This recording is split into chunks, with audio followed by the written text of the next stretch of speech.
Eu cresci ouvindo uma palavra que nenhuma criança deveria carregar: fardo. No começo, eu não entendia o peso dela. Achava que era só um jeito estranho dos meus pais falarem quando estavam irritados.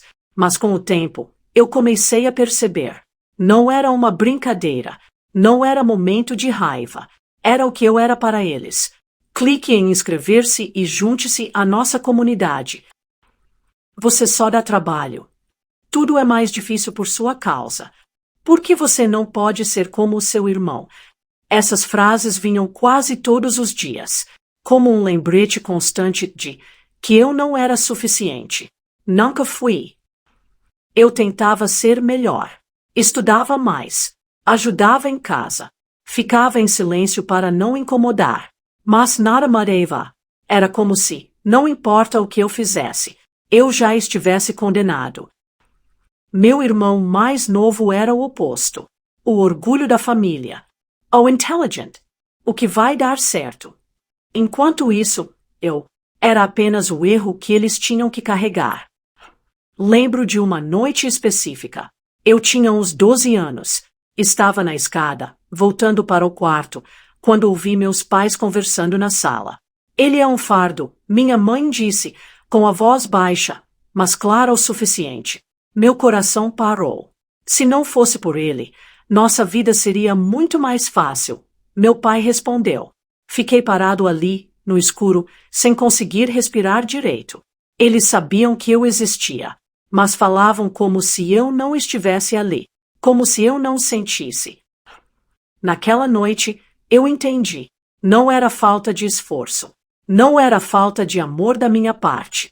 Era simplesmente falta de amor deles. Depois disso, eu mudei. Parei de tentar agradar. Parei de esperar reconhecimento. Aprendi a viver sozinho, mesmo morando na mesma casa. Quando completei 18 anos, arrumei minhas coisas em silêncio. Ninguém perguntou para onde eu ia. Ninguém tentou me impedir. Minha mãe apenas disse: já vai tarde. E meu pai nem levantou os olhos. Eu saí pela porta com uma mochila nas costas e um peso no peito que eu carreguei por anos. 22 anos se passaram. 22 anos sem uma ligação, sem um pedido de desculpa, sem nada. Eu construí minha vida do zero, sozinho. Cada conquista, cada passo, foi meu, sem eles. Até que, um dia, meu telefone vibrou. Número desconhecido. Estamos organizando um reencontro de família. Você deveria vir. Fiquei olhando para a mensagem por muito tempo. Reencontro. Depois de tudo. Eu quase ignorei. Mas havia algo dentro de mim.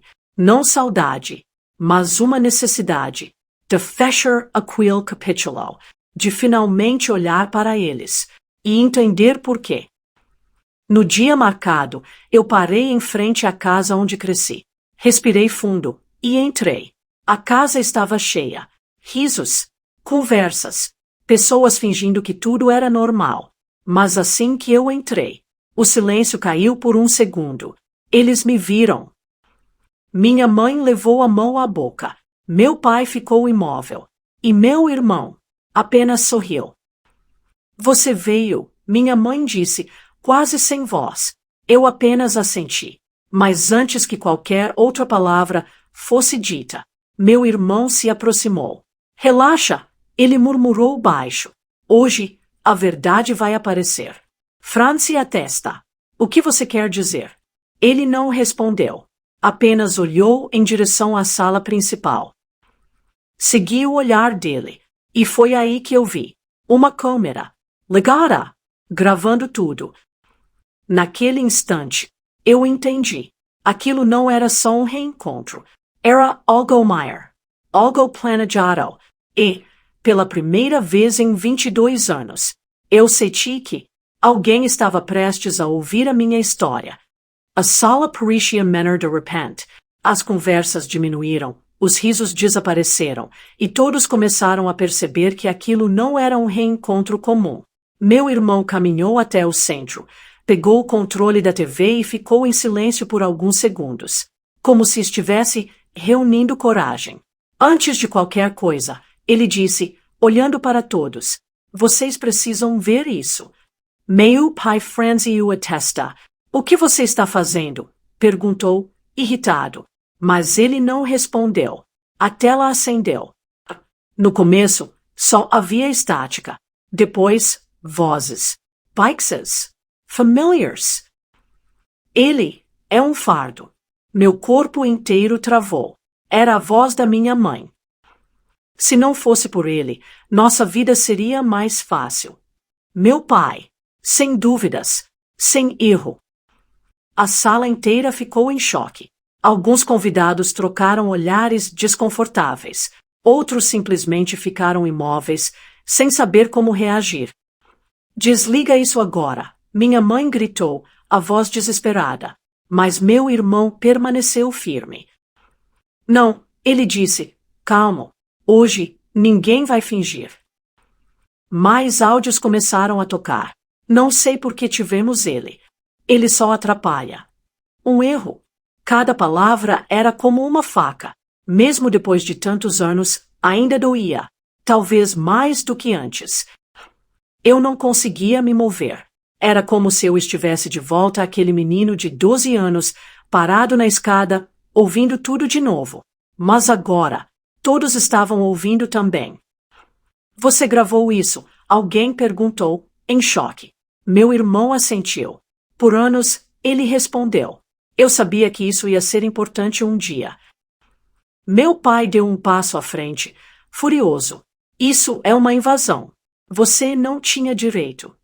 E ele tinha direito, meu irmão interrompeu, apontando para mim. Silêncio. Pesaro.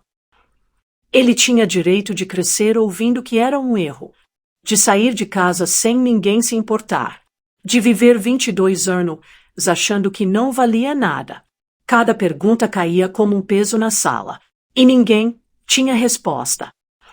Minha mãe começou a chorar, mas, pela primeira vez, ninguém correu para consolá-la. Eu vi tudo, meu irmão continuou, agora com a voz falhando. Eu ouvi cada palavra, cada insulto, cada momento em que vocês destruíram ele. Ele respirou fundo, e eu fiquei em silêncio. Ele olhou para mim. Com culpa, eu deixei acontecer. Eu finalmente consegui me mover. Um passo à frente, depois outro. Cada passo parecia pesado, como se eu estivesse atravessando anos de dor acumulada. Por que? Minha mãe sussurrou, olhando para mim. Por que você veio, depois de tudo isso? A pergunta ficou no ar. Eu poderia dizer muitas coisas. Raiva, respostas, justiça. Mas a verdade era mais simples. Porque eu precisava ver se vocês ainda eram os mesmos, respondi. Minha voz saiu calma, fria. Meu pai tentou recuperar o controle. Isso não muda nada, ele disse, tentando soar firme. Você sempre foi difícil. Chega, meu irmão cortou. E aquele foi o momento mais estranho de todos. Porque, pela primeira vez, alguém o interrompeu. Você não pode mais reescrever a história, ele disse. A verdade está aqui. Todos ouviram. A sala inteira estava em silêncio absoluto. Ninguém ousava falar. Ninguém ousava defender. Eu olhei ao redor. Pessoas que antes sorriam, agora evitavam olhar nos olhos dos meus pais. O respeito havia desaparecido. E então, eu percebi. Aquilo não era só sobre mim. Era sobre eles também. Sobre quem eles realmente eram, quando ninguém estava olhando. Meu irmão desligou a TV. O silêncio voltou. Mais pesado do que nunca. Ele se virou para mim.